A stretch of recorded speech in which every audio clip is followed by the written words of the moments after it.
to your needs.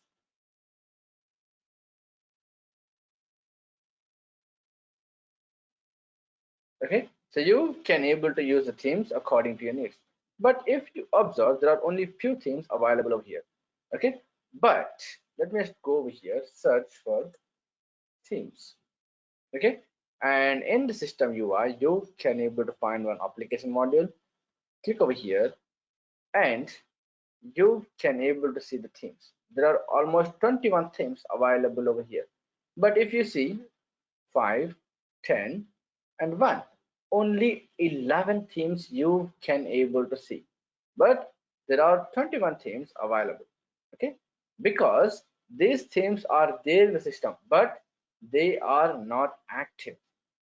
You can able to see some of the themes are active as false. Okay, let me see that. So now you can see there are 3 themes which are active as false, and you cannot able to see the evening, the Halloween over here. Nope, not able to see. But if you want to activate it, you can able to see these themes over there as well. So if you're going on here, evening, and say active and update, let's see what happens. Now if I'm going to click over here, let me just reload it.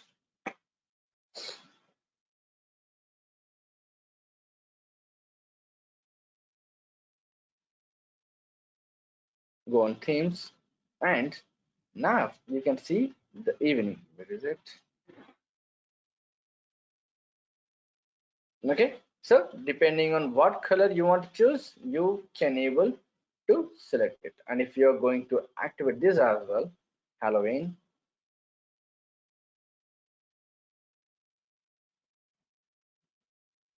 now you will be able to see this answer, Halloween. Wait for a couple of seconds. Okay, that's how you can able to select the theme according to your needs.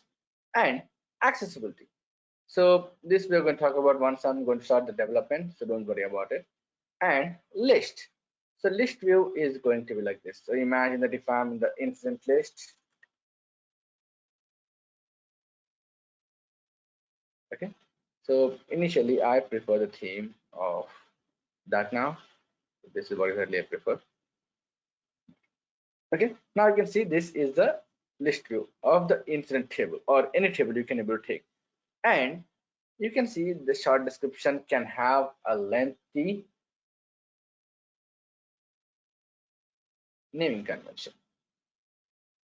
Okay, so imagine that if I'm going to add a few things over here, this is just to update that I can able to enter the text as long as I want, and this will be reflected in the list view as well. Okay, let me save it.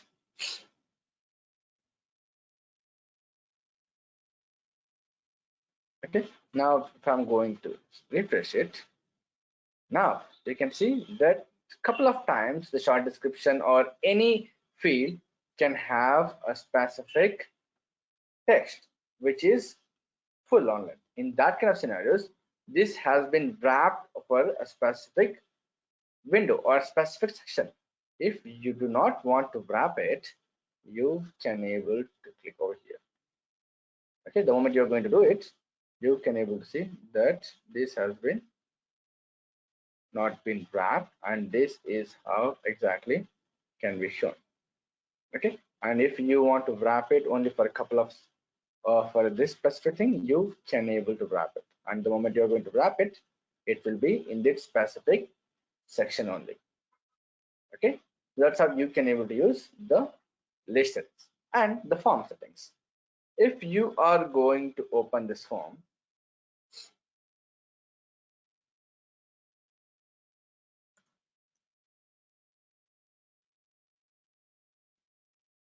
okay, now if you are going to open this form, and if you're going to scroll down, you can able to find different things. You can able to find the fields, and then the sections, and then the UI actions, and different things, which we're going to talk about in the forms and lists. Okay, and if you scroll down a bit, you can able to find the tabs, or you can able to call it as sections. Okay, and then you have a separate section for notes, you have a separate section for related records, and you have a separate section for resolution information.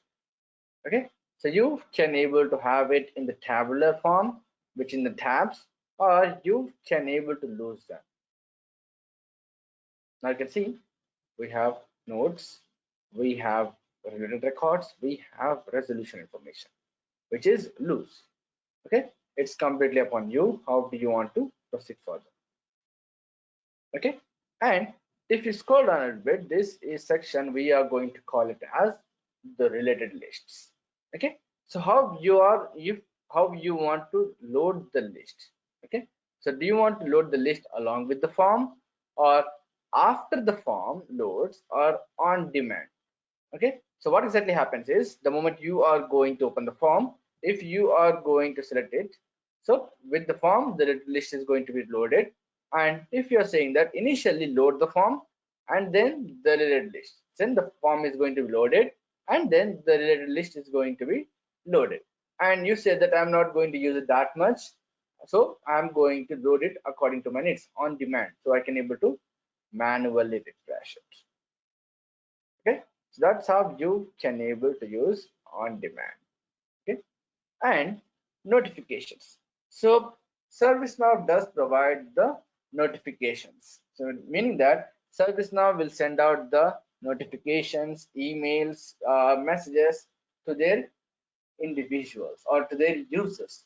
Okay, and imagine that a couple of individuals do not want to receive the emails from ServiceNow. Okay, so their emails is being spammed, their outlook is full of ServiceNow emails, and they are fed up and they don't want a single email from ServiceNow. In that kind of scenarios, you can able to go to the specific user accounts and deactivate this.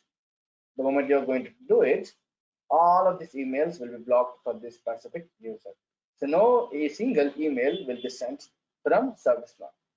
Okay, but the user is very specific about his email, saying that, hey, I want to get the emails, but those have to be very relevant.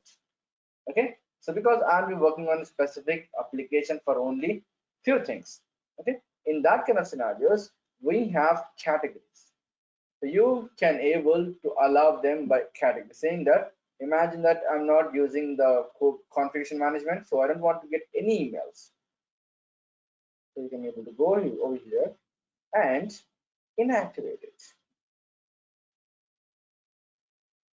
Okay, and he's saying that, hey, I am not in the data certification, so I do not want to get these emails also.